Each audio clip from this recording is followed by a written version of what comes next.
क्योंकि हम दोनों अलग नहीं है। क्यों नहीं है? क्योंकि राम मर्यादा पुरुषोत्तम होते ही नहीं यदि सीता जी नहीं होती उनके जीवन में।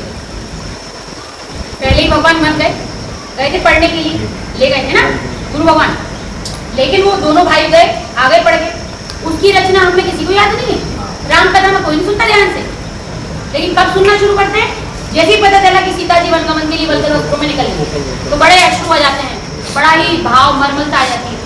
वहां से शुरू हुई है रामायण। वाल्मीकि जी ने स्वयं अपने संवाद में लिखा है कि सीता यदि वनगमन के लिए नहीं जाती तो मेरे पास कुछ लिखने के लिए दृष्टांत ही नहीं होता।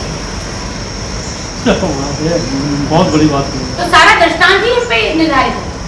सीता जी ने क्यों किया?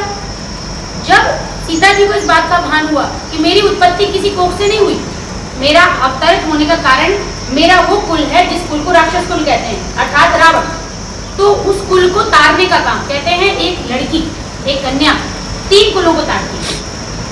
पहला जिस कुल से उसका जन्म हुआ है, दूसरा जिस कुल में वो ब्याह के गई है, तीसरा जो जिस कुल को वो उसके माध्यम से उत्पन्न करेगी, उसकी संतानों को। तो 3 कुलों को तारने का काम किसका है? स्त्री का। एक स्त्री के दायित्व है।